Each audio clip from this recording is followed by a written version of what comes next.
Bonjour, donc je vous remercie d'être venu à cet atelier de l'EBI qui est assez original dans l'ambiance générale de l'Université du MEDEF, parce qu'aujourd'hui on va parler de mathématiques et d'économie. Le but du jeu étant de vous rappeler par des illustrations l'importance des mathématiques en fait, pour l'économie, pour les entreprises.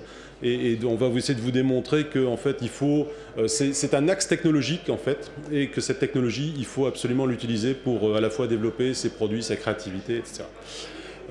Juste avant de démarrer, un point technique sur le déroulé de cet atelier. Donc vous pouvez poser des questions. Peut-être par oral, mais au moins vous pouvez aussi les envoyer pendant qu'on est en train de parler aussi.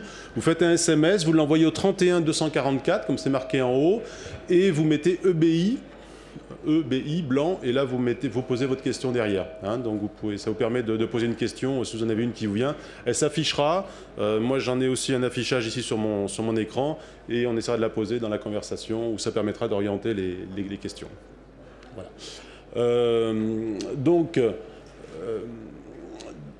Juste un petit rappel sur mathématiques et économie. Donc le premier point, il faut quand même se rappeler que les mathématiques, finalement, l'origine, c'est peut-être l'économie, parce qu'à un moment donné, il a fallu compter les moutons, il a fallu compter la surface des champs, il a fallu construire des maisons, donc savoir combien il fallait de pierres, calculer des volumes, etc. Et finalement, c'est les premières traces d'écriture, en fait, mathématiques, c'est lié à de l'économie. Ça, c'était il y a plus de 4000 ans. Et depuis, ça s'est développé immensément. J'aimerais vous donner quand même 2 ou 3 petits exemples sur l'utilisation des mathématiques aujourd'hui, pour montrer que c'est pas juste une option que l'on pourrait avoir pour se faire plaisir. Alors, premier exemple que je pourrais vous donner, c'est Fourier. Fourier qui, un jour, s'est intéressé aux marées et s'est posé la question quand va revenir la marée et à quelle hauteur. Finalement, c'est les 2 paramètres des marées. Il a développé un outil mathématique qui s'appelle la transformée de Fourier. Et en fait, on en a fait une version discrète. Et aujourd'hui, cette transformée de Fourier discrète, en fait, on l'utilise dans tous les systèmes de compression du son et d'image du monde entier, en fait, y compris dans les téléphones, les DVD, etc. Donc c'est une industrie qui ne repose que sur cette capacité, sur cette invention finalement de cette transformée de Fourier qui permettait de transformer le signal. Et c'est une industrie qui pèse environ 100 milliards de dollars. Un deuxième exemple aussi très récent, c'est l'indexation du web par Google, qui a été fait par 2 mathématiciens, Page et Breen. Et bon, pareil, Google, ça pèse aujourd'hui 150 milliards de dollars en bourse aussi, hein, donc ça faut le savoir. C'est juste pour dire qu'en fait les mathématiques, des fois, ça pèse et ça enrichit quelques personnes. Une autre application très, très diffusée également des mathématiques, ce sont les systèmes de cryptographie. Hein, qui utilisent la théorie des nombres, et vous en avez évidemment dans vos poches, dans vos téléphones portables, dans les cartes à puce, dans vos cartes de transport, donc il y en a partout aussi dans le monde entier, et ça aussi c'est une très très grosse industrie qui repose aussi sur cette capacité, sur les développements qui ont été faits par les mathématiciens depuis plusieurs siècles, tant en théorie des nombres qu'en recherche sur les nombres premiers. Voilà, donc c'est juste pour citer un petit peu le débat. J'ai avec moi trois spécialistes des mathématiques, à divers degrés. Le premier, Jean-Pierre Bourguignon, qui est un polytechnicien qui a décidé que les maths c'était quand même très très bien, donc qui est directeur de recherche au CNRS et qui préside l'IHES, donc qui dirige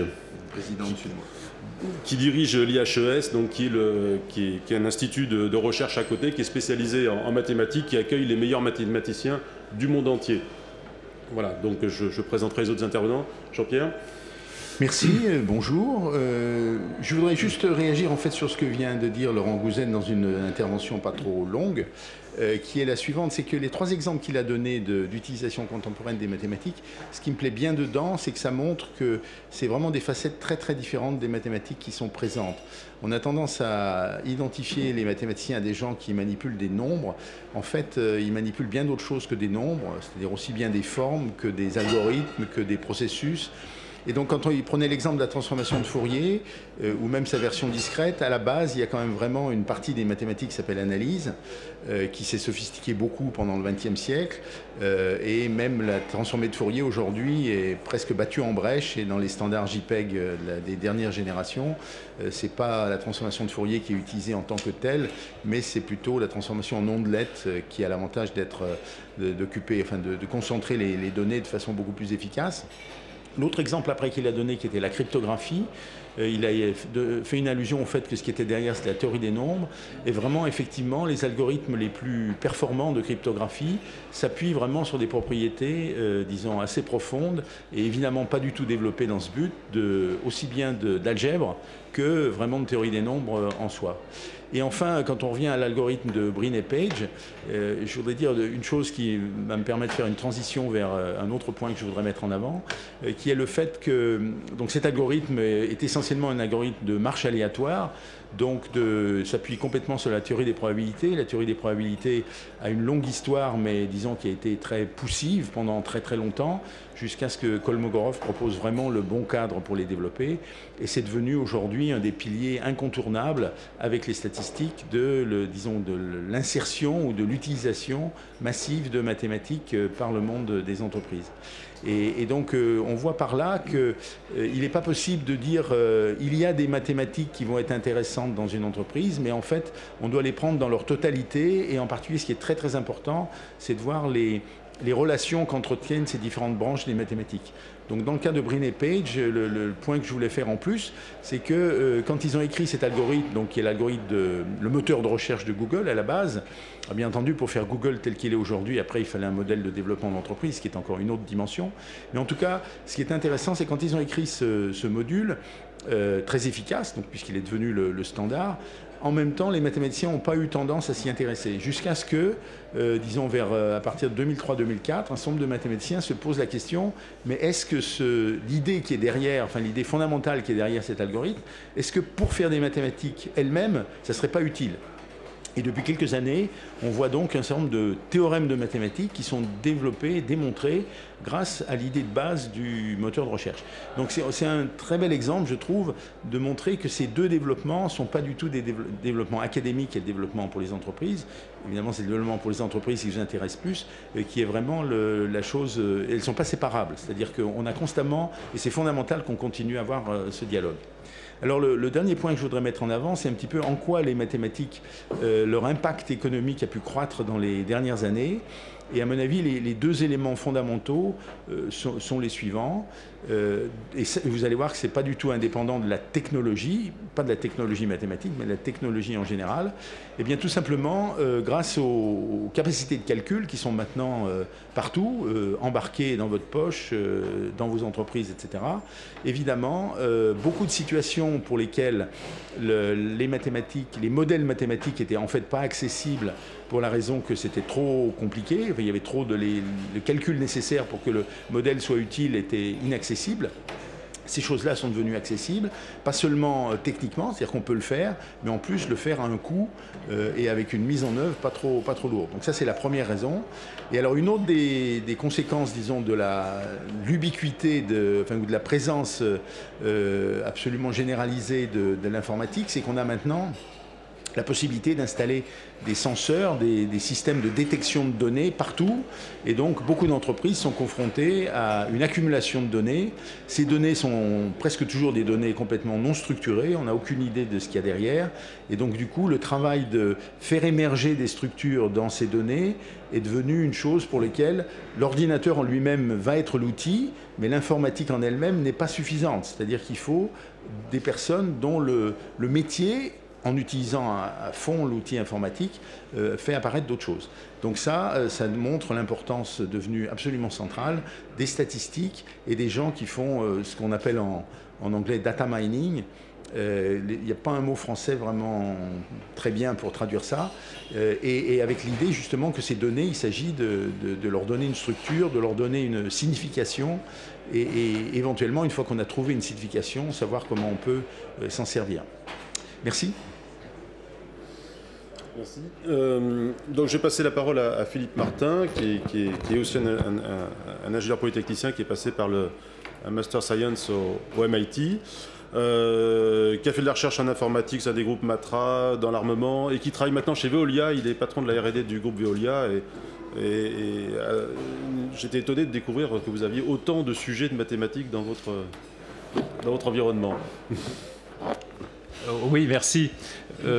Donc moi, Philippe Martin, j'ai fait des maths il y a très longtemps. Je m'en suis éloigné depuis, notamment chez Veolia, où j'ai dirigé des sociétés en France, en Europe et aux États-Unis, où j'ai passé près de 10 ans de ma vie. Et je suis donc responsable de la recherche et l'innovation pour le groupe aujourd'hui, avec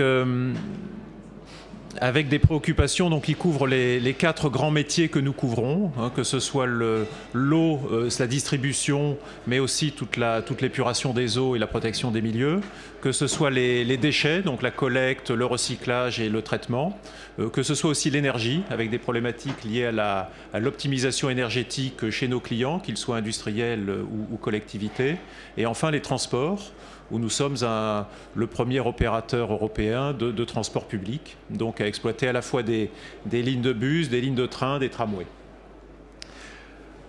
Alors pourquoi les mathématiques chez Veolia? Je dirais que de manière historique, nous sommes sur des métiers anciens, puisque le groupe a été créé en 1853. Et de matière historique, en fait, on s'est surtout préoccupé de faire du contrôle-commande pour les installations et les usines que nous gérons. On s'est aussi beaucoup occupé de faire au fond de la modélisation, tout ce qui est dynamique des fluides et autres. Et donc les 2 secteurs traditionnels qui nous ont beaucoup occupés sont ceux-là. Et aujourd'hui, ce que l'on découvre, c'est que la ville, et vous savez que la ville, aujourd'hui, plus d'1 habitant sur 2 de la planète vit en ville. On a des concentrations urbaines absolument colossales, à la fois dans les pays industrialisés, hein, 37 millions d'habitants à Tokyo. On a près de 500 villes qui comptent plus d'1 million d'habitants. Donc des concentrations urbaines très très fortes. Et doublé à cela, des capacités et une accumulation de données auxquelles on a accès et auxquelles faisait référence M. Bourguignon, qui devient totalement faramineuse. Que ce soit dans les métiers de l'eau, on a accès à des consommations, on a accès à toutes les informations liées à la protection des milieux, à la qualité des ressources. Et pour ça, on a des capteurs, de plus en plus de capteurs, qui sont des capteurs pas très chers, donc que l'on a la capacité d'installer soit dans les réseaux, mais aussi dans le milieu naturel, et donc qui remontent des informations en temps réel. C'est vrai aussi dans le domaine de la propreté, dans le domaine des déchets, hein, où on est capable aujourd'hui dans plusieurs pays, et on a commencé ça en Australie, on le fait en France maintenant, de faire de la pesée embarquée, c'est-à-dire que lorsqu'on va collecter des déchets chez un particulier ou dans une entreprise, on est capable en temps réel de peser et d'analyser la qualité de ce que l'on collecte. Et donc là encore, une génération importante d'informations. Dans le domaine de l'énergie, avec la capacité et la nécessité aujourd'hui d'agréger et d'intégrer dans les réseaux électriques des énergies renouvelables. Et les énergies renouvelables, ce sont des énergies qui sont intermittentes. Et donc il faut, pour pouvoir les intégrer, au fond avoir la capacité à mettre en adéquation la demande d'énergie et la production, sachant qu'on ne maîtrise pas le soleil et on ne maîtrise pas le vent. Et donc là aussi, cela fait appel à des algorithmes, à des mathématiques pour optimiser et pour gérer cette adéquation. Et enfin, dans le domaine du transport, nous avons la capacité aujourd'hui de prendre ces billets, par exemple sur la ville de Nice, où on prend toute la billettique maintenant est gérée sur téléphone portable. Et donc avec des masses d'informations concernant les déplacements, qui sont qui ont une valeur, alors qu'ils sont bien sûr anonymisés, mais là encore, on génère, sur les transports, on peut générer des masses d'informations extrêmement importantes. Et ces données, au fond, on peut les répertorier. On a 2 grandes catégories. On a des données qui sont à la fois des données de très court terme, donc qui nécessitent et qui peuvent générer des services d'optimisation, que ce soit de calcul de route, de trafic, et puis des données qui ont un sens à plus long terme et qui peuvent nous servir à faire de la planification, en tout cas à aider les collectivités, à aider les villes à planifier leur futur. Et je terminerai mon introduction sur ce thème-là. Nous sommes aujourd'hui en contact très étroit avec la ville de Mexico et de Singapour, pour vous donner deux exemples hors de France, pour les aider justement à planifier et à prendre des décisions sur leur développement, et ce, en utilisant des données qui sont générées par la ville. Et donc pour les aider à prendre des décisions sur le développement de telle ou telle zone, la hauteur des bâtiments, le type d'énergie qu'il faut choisir, et en utilisant des approches systèmes complexes, enfin des modèles qui ont été développés très récemment pour au fond intégrer toutes les approches. Donc des approches à la fois énergie, des approches de développement de population, des approches consommation d'eau et des approches de transport. Et donc la capacité que donnent les mathématiques aujourd'hui d'intégrer tous ces modèles nous permet de proposer des aides à la décision très puissants à ces collectivités. Merci. Il y a, juste en termes d'effectifs, vous avez estimé que dans vos équipes R&D, vous avez combien de gens qui ont une formation Alors la R&D chez Veolia, on représente à peu près 800 personnes réparties entre la R&D centrale et les divisions. On a, je dirais au sens large, les mathématiques, c'est, je dirais, un peu de l'ordre de 8% de l'effectif, hein, au sens très large, c'est-à-dire vraiment tout ce qui a trait à l'analyse, la collecte et l'utilisation des données. D'accord, merci. Troisième intervenant, monsieur Julien Logel, pardon. Donc vous êtes de la société MFG Labs, qui est une jeune société en fait, qui est dans le cap digital d'ailleurs, si j'ai bien compris. Vous êtes un statisticien, alors ça tombe bien puisqu'on a beaucoup parlé de masse de données. Il y a aussi beaucoup d'autres compétences à l'intérieur de MFG Labs. Si vous pouvez nous en parler un petit peu et puis de comment se présente votre activité vis-à-vis des autres entreprises justement. Très bien, donc Julien Logel, donc j'ai fait, comme vous le disiez, des statistiques, de l'actuariat, donc des statistiques appliquées à la finance et à l'assurance. Donc j'ai travaillé pendant une quinzaine d'années dans le domaine de la finance et désormais je travaille donc chez MFG Labs. Donc c'est un bureau d'études en fait dont je dirais le leitmotiv c'est donner du sens aux données. Et pour ça en fait on incorpore un peu toutes les compétences nécessaires à donner du sens aux données de nos clients, de tout secteur d'ailleurs. Ça veut dire des compétences en IT, en informatique. Bon, ça soulève des questions technologiques assez importantes. Le fait de traiter énormément de données, ça soulève de vrais problèmes théoriques informatiques. Des compétences en mathématiques également, en statistique. Et également des compétences en visualisation de données et je dirais en ergonomie également, parce qu'une fois qu'on a analyser les données, une fois qu'on a modélisé un petit peu le comportement des processus sous-jacents qu'on étudie, il faut encore restituer ces données et pour ça on a besoin d'ergonomes et de personnes qui savent vraiment la restituer, notamment visuellement. Voilà. Bon, je pense que comme vous l'avez signalé, clairement, les mathématiques sont utilisées dans énormément de domaines.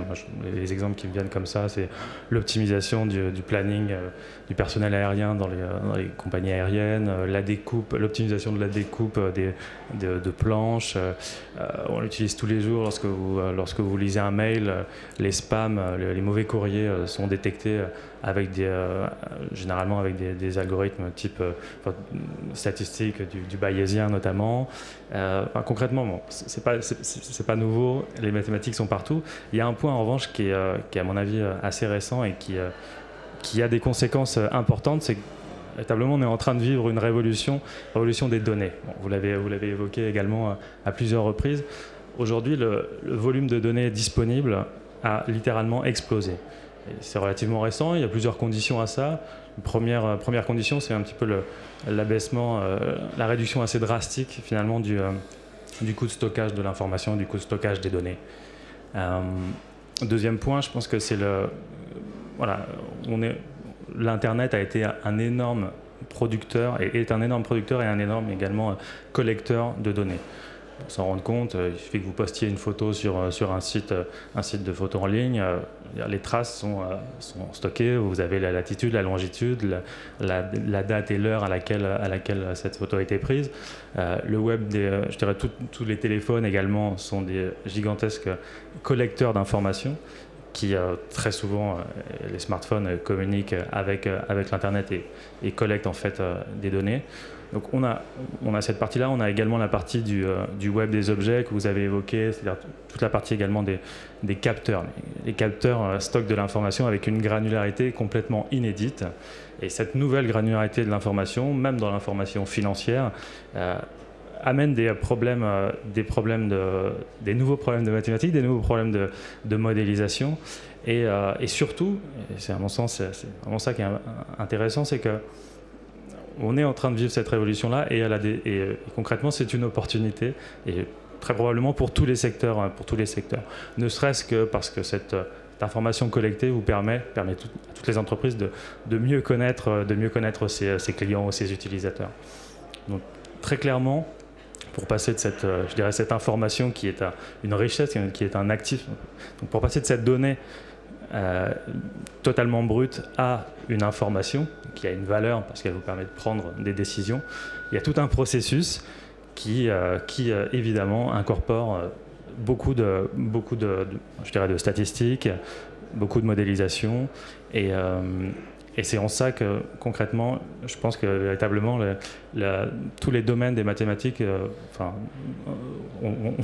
on va véritablement avoir besoin d'énormément de personnes sur ces domaines-là.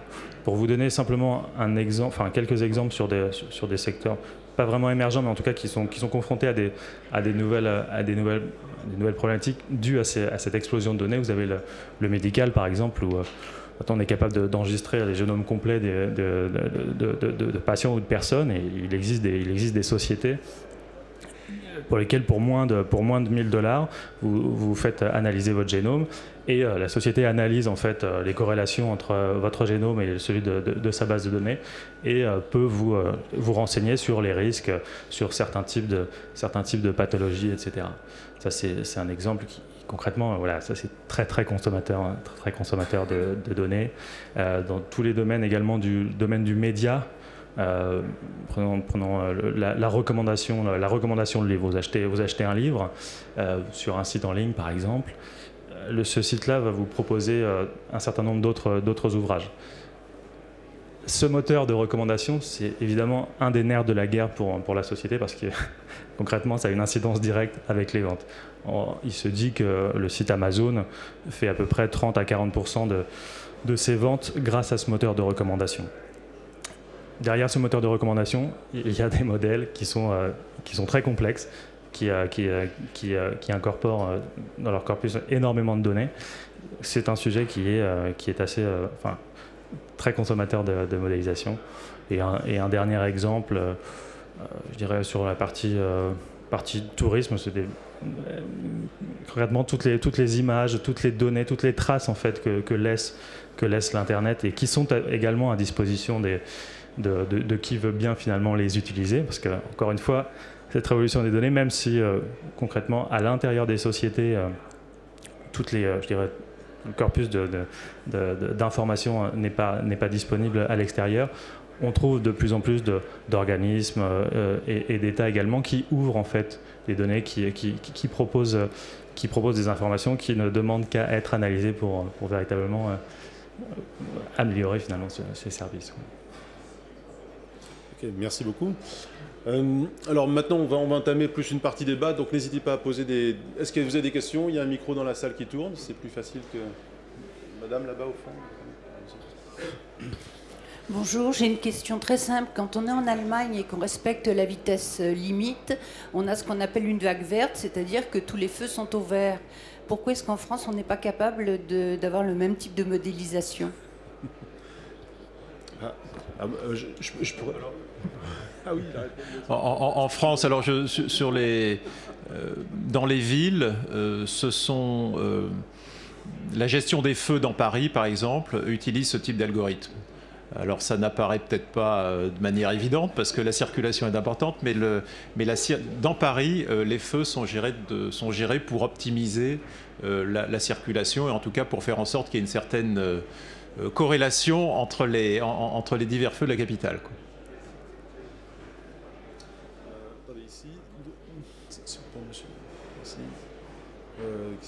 Ici. Ici.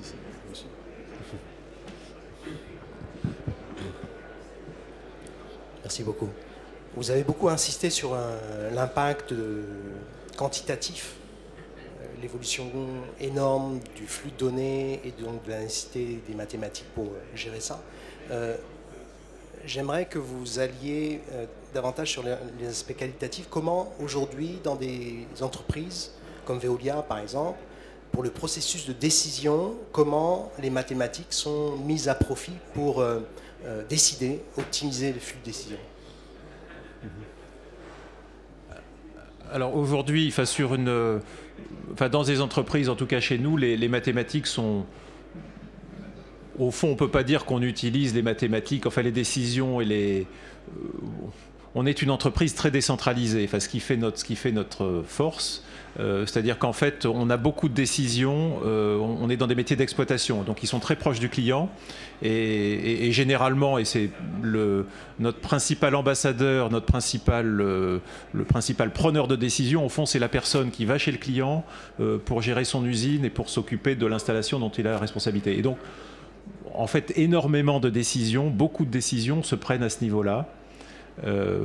On n'est pas dans un modèle d'entreprise où on a un produit ou quelques produits, par exemple dans l'automobile, qui sont beaucoup plus centralisés.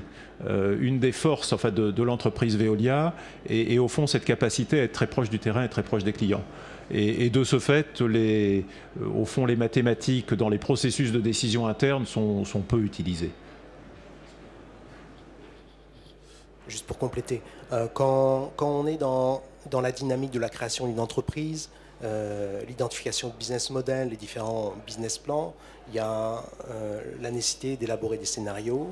Et la question, pour moi, ou la problématique, était de savoir comment, aujourd'hui, les mathématiques, avec leur évolution, pouvaient aider les entrepreneurs à faire des simulations sur des décisions, sur les projections et les validations de ces scénarios. En fait, c'est plutôt ça la question que centraliser, pas décentraliser. Alors là-dessus, bien sûr, nous faisons des scénarios de business plan, d'évolution de nos affaires. Les mathématiques qui sont utilisées pour faire ça sont assez simples.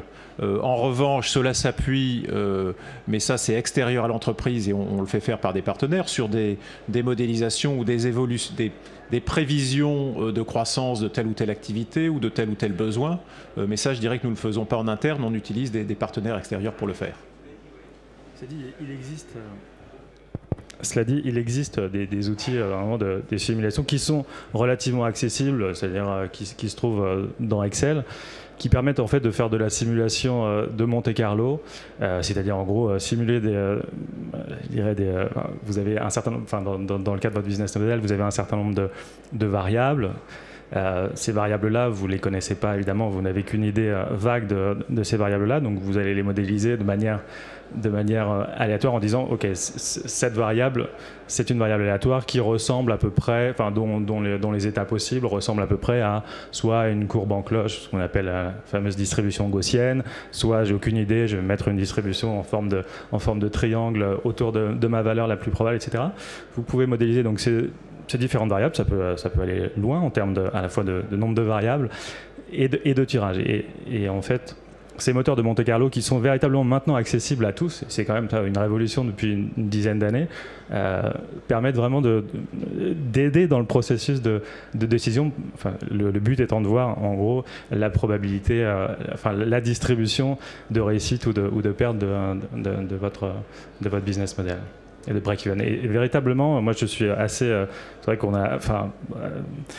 on pense toujours qu'Excel est relativement limité en termes de capacité, mais je pense que c'est un véritable outil, en tout cas dans les processus de prise de décision simples, qui peut véritablement vous permettre de faire des choses. Il y a un outil, en fait, quand vous faites de la simulation, quels sont les scénarios. Finalement, vous avez plein de paramètres possible. En fait, vos scénarios, c'est un choix parmi n paramètres. Enfin, vous avez n paramètres et chacun doit prendre une certaine valeur. Et donc, vous avez une infinité de valeurs. Un des outils, en dehors du fait, effectivement, de pouvoir simuler, je donne une valeur et qu'est-ce qui se passe et j'ai le résultat. La question, c'est est-ce que je peux tirer, quel enseignement quelle quantité d'expérimentation il me faut, dont j'ai vraiment besoin pour connaître ce qui va se passer quand ça se passe bien, ça se passe mal. Est-ce que j'ai besoin de faire des milliards de simulations? J'ai besoin de quelques dizaines. Là, vous avez une approche mathématique qui est tout à fait intéressante, justement, pour pas passer son temps à faire du calcul qui sert à rien. Donc l'approche mathématique est là justement aussi pour vous guider, pour vous dire en fait il y a une façon astucieuse d'explorer l'espace des possibles pour pouvoir arriver à ça. Ensuite, on peut encore discuter sur en théorie de la décision, qui n'est pas forcément linéaire. C'est-à-dire que quand vous faites en général, notamment en mathématiques actuarielles, les décisions sont purement linéaires. C'est-à-dire que si je gagne 1 ou perdre 1, c'est équivalent. Je résume, hein, c'est exactement ça. Et parce qu'on raisonne en termes d'espérance mathématique. Mais vous, en tant que chef d'entreprise, perdre 1, si c'est tout votre bénéfice de l'année, c'est pas la même chose que gagner 1. C'est-à-dire que vous avez un système de décision qui est non linéaire. Et donc, en fait, raisonner aussi... il faut connaître ces différences, et c'est là où, justement, les mathématiques interviennent. C'est que votre banquier... Et par exemple, vous avez une dissymétrie complète entre un banquier qui juge des plans d'affaires et qui dit « Moi, je joue 100 fois ». Et sur les 100, il y en a 10 qui vont marcher, parce que lui, il va agir de façon statistique, il peut faire un raisonnement bayésien, que l'individu tout seul, ou l'entreprise elle-même, qui elle ne joue à droit qu'à une seule pièce pour jouer, qu'une fois, va faire un raisonnement différent, parce que la notion de perte et de gain, il ne va pas pouvoir faire cette statistique, justement. Donc vous avez besoin d'un modèle décisionnel différent. Voilà. Alors justement, puisqu'on a besoin de plus de... pardon, peut-être une troisième... troisième question, pardon. J'en avais deux, pardon. La première, je vais rebondir sur le problème des feux rouges, qui effectivement concerne à peu près tout le monde. Ma question est la suivante. Il me semble, mais je me trompe peut-être, que dans le cas de Paris et dans le cas de beaucoup de villes, quand on essaie d'organiser des zones vertes, en fait, on a relié les feux à un système central de régulation qui fait une optimisation et qui programme dans le temps les passages successifs au vert.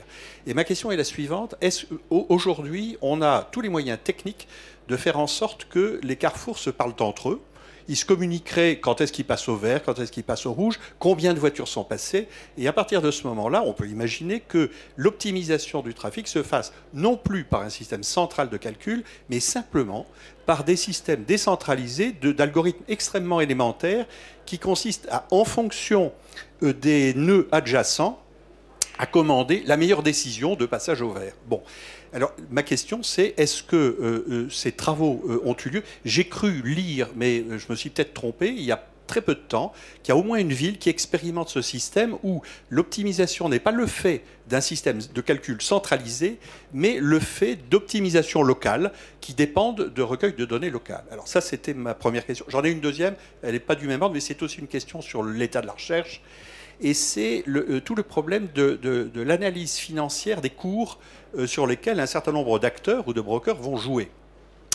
Le cours, les valeurs de marché ne reflètent pas la valeur des entreprises, elles reflètent, c'est ce que disait Keynes, c'est le concours de beauté de Keynes, elles reflètent la valeur de ceux qui en jugent. Et donc, à partir de ce moment-là, c'est intéressant parce qu'on va mathématiser la cartomancie. C'est-à-dire que, et tout le monde en est là, on a des algorithmes qui cherchent dans les signaux faibles des variations de cours une indication que peut-être c'est en train de monter, que peut-être c'est en train de baisser. Alors, c'est d'autant plus intéressant que comme tout le monde s'est doté d'ordinateurs et de programmes, on pourrait dire que le concours de beauté devient d'une certaine façon prévisible et donc calculable. Sauf que celui qui gagne, c'est celui qui calcule le plus vite. Mais on arrive à ce moment-là à un paradoxe, c'est que plus vous calculez vite, moins vous avez les signaux des concurrents parce qu'ils n'ont pas encore réagi. Et alors, ma question, c'est où en est l'état de la recherche à ce niveau-là, sachant que je ne crois pas qu'on soit dans l'abstraction, parce que j'avais été très frappé par l'indication suivante, c'est qu'il y a 7 ou 8 ans, j'en ai discuté avec des banquiers, ont embauché des spécialistes des signaux qui venaient de l'armement, à savoir des gens capables de bâtir des systèmes de calcul qui réagissent à certains signaux à peu près au millième de seconde. Et je m'étais dit, mais où est l'enjeu? Et en reparlant, on s'est dit, bah si, l'enjeu c'est ça, c'est qu'il y a eu une course à la rapidité de réaction des ordinateurs qui contrôlent les cours de bourse pour se mettre placés, gagnants, extrêmement vite, en tout cas un peu plus tôt que les autres. Et donc, ça pose un vrai problème, je trouve que ça pose un vrai problème de recherche mathématique. Où est la limite avant d'arriver à ce paradoxe de si je suis le premier à réagir, je réagis avant que les autres aient indiqué ce qu'ils font, et donc je suis dans le vide absolu. Voilà mes deux questions. Sur les feux rouges, on travaille, enfin il y a beaucoup de villes qui travaillent là-dessus, sur ces sujets-là, qui sont à la fois l'optimisation la gestion globale de la circulation et des feux rouges, le faire de manière totalement décentralisée, comme vous l'évoquez. Nous, en tout cas, on ne le fait pas. En revanche, ce sur quoi on travaille, c'est sur l'interconnexion entre plusieurs choses, c'est-à-dire dans nos modélisations, entre le système de gestion de la ville, enfin des feux rouges et du trafic automobile, et l'analyse, par exemple, des traces de téléphone portable. Donc ça, on travaille là-dessus pour, au fond, corréler la prévision, enfin analyser, faire une prévision du trafic tel qu'il va se produire dans quelques minutes ou dans quelques heures dans le centre-ville, et pour adapter le fonctionnement de la signalisation. Sur l'autre question... Attends, juste un tout petit point, juste parce que à nouveau une utilisation des mathématiques, c'est une invention des nouveaux systèmes de carrefour du futur sur lesquels a travaillé l'INRIA. C'est des carrefours sans feu. C'est-à-dire qu'en fait, vous avez un système où vous réservez un slot de passage, donc pendant 5 secondes, le carrefour vous est réservé pour passer dans un sens. Et donc il y a des algorithmes qui permettent aux véhicules de se croiser en passant 80 km/h, tous à quelques centimètres les uns des autres. Et alors c'est vrai que ça paraît amusant, parce que c'est vrai qu'on repart du concept, pourquoi il faut s'arrêter un carrefour, parce qu'un feu, mais en fait, il a dit non, on s'arrête pas du tout, on réserve un slot, c'est important, c'est de laisser passer les voitures finalement. Et c'est ce qui permet d'augmenter réellement le débit, parce qu'il faut quand même pas oublier qu'un carrefour, c'est 2 routes, dont chacune qui passe chacun son tour. Donc en fait, on passe d'un débit qui est de 100 à 30%, 40%, à cause des temps d'arrêt. Donc si on peut supprimer ces temps d'arrêt, on augmente considérablement le trafic. Quelle mathématique donc? Il y a un système de réservation, mais encore faut-il montrer que ce système de réservation n'est pas en train de se bloquer, que tout le monde est en train d'attendre que ça soit chacun son tour. Finalement, c'est le tour de personne et les voitures s'empilent. Voilà, donc vous avez des algorithmes qui ont été démontrés très très récemment sur ces carrefours-là. Voilà. C'est pour dire qu'on peut changer de dimension. Sur je voulais rebondir sur votre première question parce que ça me permet de parler d'une chose dont j'ai pas parlé et dont j'aurais pu parler, qui est le fait qu'un des domaines dans lequel justement l'approche que vous suggérez, c'est-à-dire une approche décentralisée de la prise de décision, va être en fait incontournable. C'est une chose qui évidemment intéresse Veolia, qui est dans la généralisation des systèmes de production d'énergie multiformes à beaucoup d'endroits.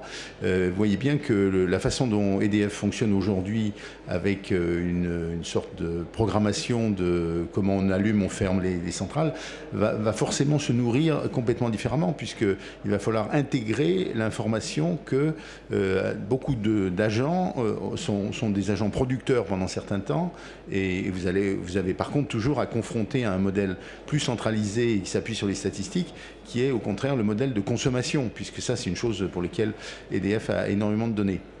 Donc cette nécessité de croiser des systèmes qui s'appuient sur des données centralisées, etc., et au contraire une collecte d'informations et une gestion d'informations venant d'une multitude d'opérateurs qui vont changer forcément la façon dont vous devez opérer, est une chose qui est absolument indispensable.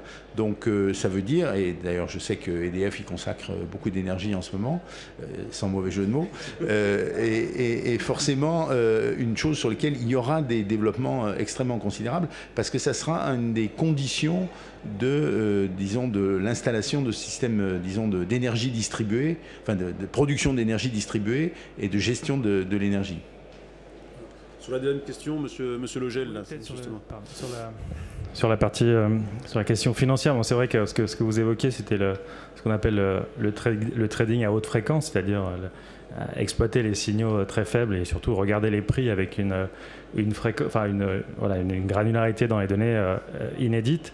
C'est vrai qu'aujourd'hui, ce trading, il est fait de manière entièrement informatique. Clairement, c'est des algorithmes qui sont en fait en mode de prédation les uns par rapport aux autres. Donc c'est véritablement ce mode-là.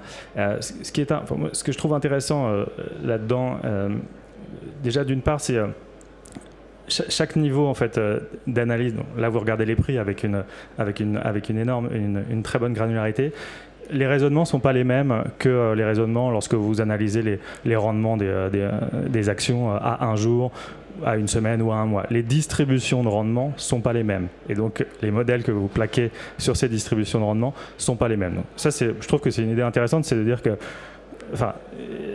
concrètement, voilà, ce nouvel afflux de données nous force à raisonner à différents niveaux, en fait, micro, méso et macro, véritablement.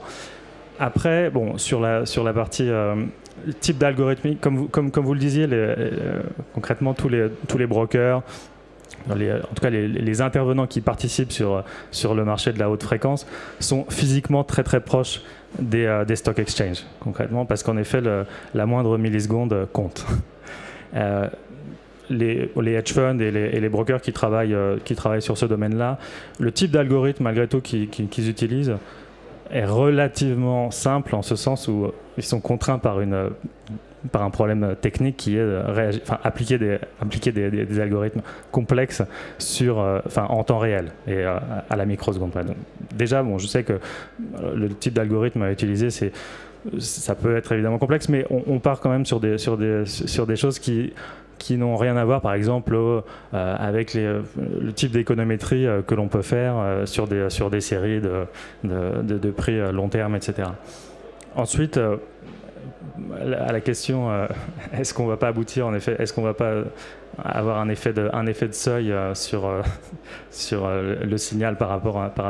Bon, je sais pas. Malgré tout, le rôle de ces agents, c'est un petit peu de jouer le rôle de passe-plat sur les ordres. Donc, malgré tout, la finalité, c'est une des finalités de ce type de trading, c'est de trouver le meilleur moyen de passer un ordre en bourse, un ordre très important, et le meilleur moyen de découper cet ordre-là. Donc, il y a malgré tout un but, et donc, s'il y a un ordre à passer, Je vous invite, si vous avez le temps, il y a eu une conférence il y a quelques mois, en 2010, de l'Office parlementaire d'évaluation des choix scientifiques et technologiques, uniquement sur ce sujet-là. Donc vous avez 6 heures de conférences qui sont extrêmement intéressantes sur les techniques utilisées, etc. Mais bon, là, en 6 heures, on ne les tiendra pas. Hein, donc une dernière question, je voudrais aussi parler de la formation. Donc si... Oui, bonjour, je suis entrepreneur, je suis ingénieur de formation, donc les statistiques ont été ma formation, en partie ma formation initiale. Je voudrais intervenir sur un point qui est le suivant. Vous avez, dans votre introduction, Monsieur Gouzen, parlé de start-up qui sont devenues aujourd'hui des monstres. On pourrait d'ailleurs en citer des françaises, hein. Vous avez cité beaucoup d'étrangères. Il y en a 2 françaises que j'ai à l'esprit qui sont extrêmement performantes, leaders mondiales dans leur secteur, qui utilisent des mathématiques. Ma question est la suivante, et elle est plus particulièrement destinée à M. Bourguignon et M. Legel, c'est l'utilisation des mathématiques par les décideurs. C'est-à-dire que le décideur qui n'est pas fondamentalement un matheux peut utiliser des mathématiques dans son business. C'est-à-dire peut avoir besoin d'accéder à un modèle. Qu'est-ce que vous pensez de cette utilisation en France de la mathématique par des gens qui ne sont pas forcément des matheux, mais qui sont des décideurs? Est-ce que c'est quelque chose qui est courant, ou est-ce qu'on a des petits problèmes de ce point de vue-là? Puis la deuxième question, c'est aussi autour du financement de l'utilisation des mathématiques, c'est-à-dire que, et notamment dans des startups françaises, lorsqu'il faut qu'elles se dotent de modèles un peu plus importants et qu'elles les fassent développer, ça demande de l'argent. Et dans ces cas-là, et notamment sur les startups avec des capital risqueurs, est-ce que vous pensez que nous sommes plutôt bien armés, ou est-ce qu'on a des difficultés de ce point de vue-là à faire financer ? Alors, peut-être je commence par la deuxième question. Disons que, comme toujours, la question qui se pose pour une entreprise pour laquelle les ressources financières sont un sujet délicat, parce qu'elle est dans une phase de construction ou d'expansion. La question, c'est qu'il s'agit de, quand vous dites trouver des financements, ce que vous suggérez, j'imagine, c'est est-ce qu'elles sont aidées à faire ça, ou est-ce que disons, si une demande de financement de ce genre va être bien accueillie par les banques? Quel est votre... Oui, c'est ça, c'est exactement ça. C'est-à-dire qu'en fait, lorsqu'un entrepreneur fait financer un accroissement d'activité, et lorsqu'il a pour cet accroissement besoin de choses solides, si je peux m'exprimer ainsi, le financement est plus ou moins facile à trouver, mais on va dire qu'il est relativement logique. Enfin, les outils économiques ou les investisseurs, on les trouve. Par contre, pour de l'immatériel et pour un modèle, je ne suis pas sûr qu'on les trouve. Je parle en France, hein, je parle en France particulièrement au regard notamment, par exemple, d'un pays que je connais bien qui est l'Allemagne, où c'est beaucoup plus simple de trouver de l'argent. Alors d'abord, je crois que c'est d'abord vrai que c'est plus facile de trouver de l'argent pour développer un business en Allemagne qu'en France en général. Mais sur ce, je crois que c'est quand même une donnée malheureusement objective. Disons que peut-être, je ne sais pas quelles étaient les idées jusqu'au bout de Laurent Gouzen en organisant cet atelier, mais peut-être qu'une de ces idées, c'était de dire, vu l'augmentation assez considérable des besoins pour le développement des entreprises d'accès aux mathématiques, le fait que cette idée que l'accès aux mathématiques est devenu pour les entreprises éventuellement un goulot d'étranglement, le fait d'en parler et de le faire reconnaître, on peut imaginer, avec une certaine viscosité, comme vous pouvez imaginer, on peut arriver à faire que ceux qui peuvent accompagner, comme les banquiers par exemple, vont être plus sensibles et vont considérer ces besoins de nature assez similaire à d'autres. Alors je pense qu'une des choses qui peut aider, c'est quand même que de plus en plus de banquiers, enfin de gens qui soutiennent le développement des entreprises, sont sensibles à l'idée qu'une partie des ressources des entreprises sont en fait des choses immatérielles, c'est-à-dire aussi bien de l'information que d'autres choses. Donc de façon similaire au fait que plus d'entreprises qu'avant peuvent fonder leur activité sur la maîtrise de l'information, devraient être accompagnées par le fait que si l'information est si importante, des choses qui permettent de traiter l'information ou de l'anticiper vont devoir être traités comme des objets économiques respectables. Alors maintenant, sur votre première question, évidemment que, à mon avis, ce qui va faire la différence fondamentalement, c'est un petit peu qui sont ces preneurs de décision. Est-ce que leur formation initiale leur a donné déjà un certain nombre de fondations solides et disons, dans les fondations, je pense à deux choses, c'est-à-dire le fait qu'il n'y a pas de crainte de leur part d'être dépassés par des événements, ou au contraire, et puis eux-mêmes une certaine confiance dans les outils qu'ils manipulent. Et évidemment, si les gens sont totalement béotiens, n'ont aucune culture mathématique, et ça va être beaucoup plus difficile. Si au contraire ils ont, à cause de leur formation initiale typiquement, voire de leur goût personnel, déjà à la fois une certaine connaissance et une certaine confiance, je pense que ça leur sera plus facile.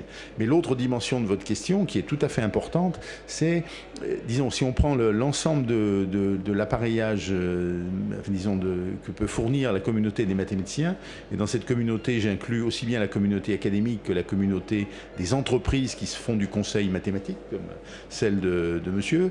La question, c'est est-ce que tout ce monde, est-ce qu'il est prêt à faire l'accompagnement que vous dites, c'est-à-dire à répondre à des demandes et à répondre, comme toujours, pour que cette réponse soit adéquate, il faut à la fois qu'elle soit compétente et accessible à celui qui fait la demande. Et ça, par contre, je ne suis pas sûr que là non plus, vous disons, suggériez que les banquiers éventuellement n'avaient pas tourné la page suffisamment. Je pense que là aussi, il y a encore des efforts considérables. Et à mon avis, ça va passer forcément à cause de ce besoin qu'auront de plus en plus d'entreprises dans des formes de plus en plus diversifiées de conseils, par la création d'un certain nombre d'entreprises de conseil comme celle de monsieur, avec chacune d'ailleurs des colorations un peu différentes, parce qu'elles auront non seulement la compétence mathématique, mais aussi déjà une connaissance d'un certain secteur d'activité, et donc ils auront une idée de quelles sont les choses, disons, qui sont vraiment pertinentes pour ce secteur. Et dans ce cadre-là, il sera plus facile, cette fois, d'apporter des outils, soit des outils tout intégrés où le décideur peut se l'approprier très facilement, soit faire de l'accompagnement de décision dans un dialogue, c'est-à-dire le décideur assimile une partie des choses, puis il peut revenir en demandant une précision, et donc il va y avoir, à mon avis, l'apparition de prestations de type un peu différent, c'est-à-dire pas seulement des commandes qui sont des commandes, vous me faites une étude et vous me donnez le résultat de l'étude, mais qui va être une sorte d'accompagnement dans la prise de décision. Mais je pense que disons, le développement de ce type d'activité me paraît inévitable. Je ne suis pas sûr qu'on soit encore... il s'agit de prendre au sérieux l'apparition de ce secteur d'activité et à mon avis, on n'en est pas encore tout à fait là. Mais je pense qu'on y tend. Une des difficultés, comme vous voyez, c'est que pour un certain nombre de disciplines académiques classiques comme la chimie, on parle d'une industrie chimique. Le problème, c'est qu'il n'y a pas une industrie mathématique. Mais à mon avis, l'impact des mathématiques dans l'industrie croît de façon évidente, en partie parce que de plus en plus souvent l'activité des entreprises est une activité qui porte sur des objets immatériels, et les mathématiques sont un des outils incontournables pour manipuler des données immatérielles.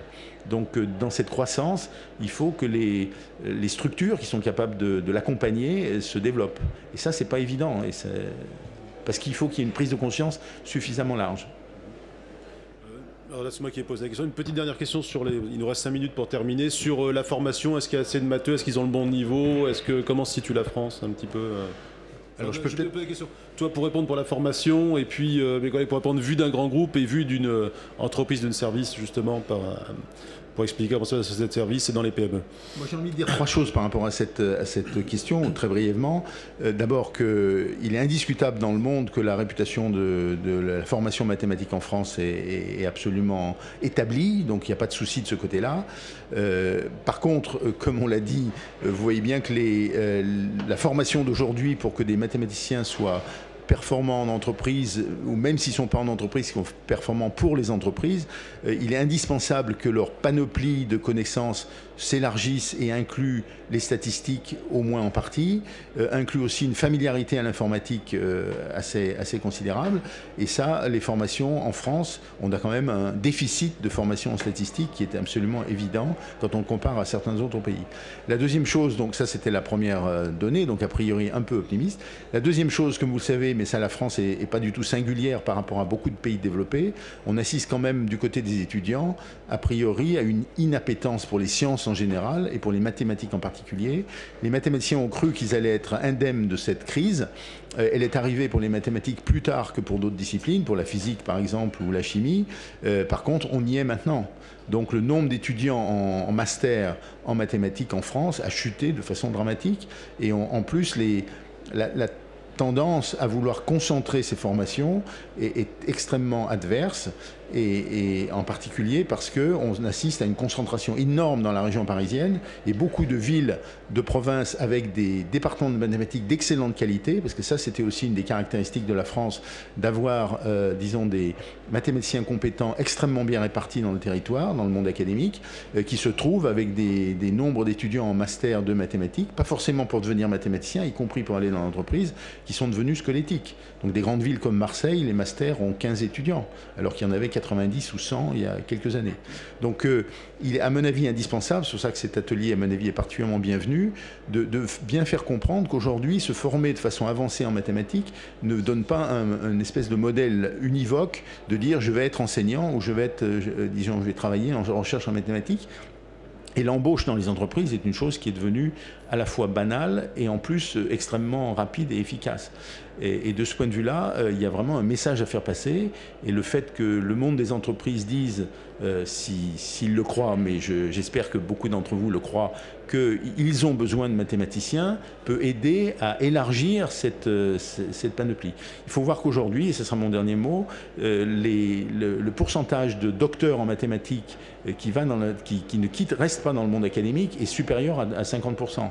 Alors qu'on était dans un schéma il y a 20 ans dans lequel on était à 90% de gens restant dans le monde académique. Donc on a eu un élargissement des débouchés, y compris au niveau de la thèse, qui est quand même un niveau très avancé, qui change quand même assez radicalement la donne.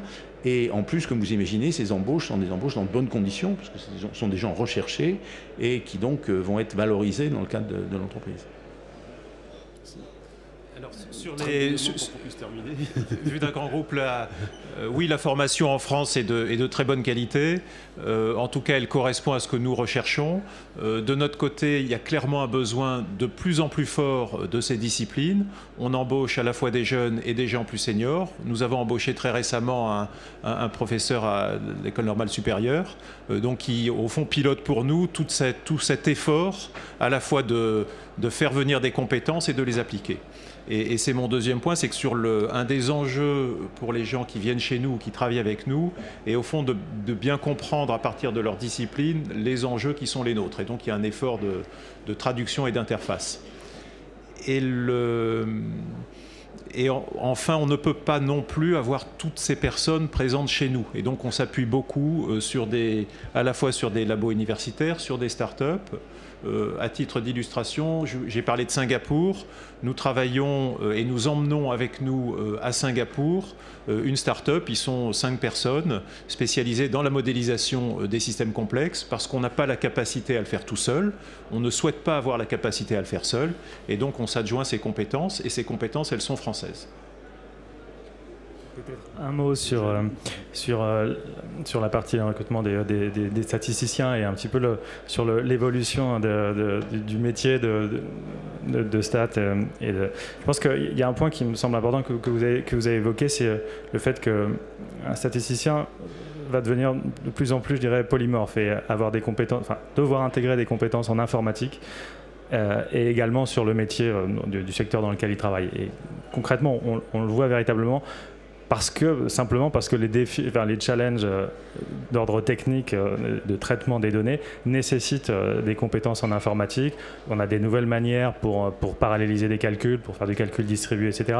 Des nouvelles méthodes qu'on est obligé de comprendre pour pouvoir les appliquer. Et clairement, enfin, on voit, il y a une tendance, d'ailleurs, il y a un terme qui est en train d'émerger, je dirais, dans toutes les startups qui manipulent énormément de données et qui modélisent, et qui font de la modélisation sur ces données, c'est le terme de data scientist. On ne parle plus de statisticien, on parle de data scientist. Ça veut bien dire qu'on est à la convergence de différents domaines.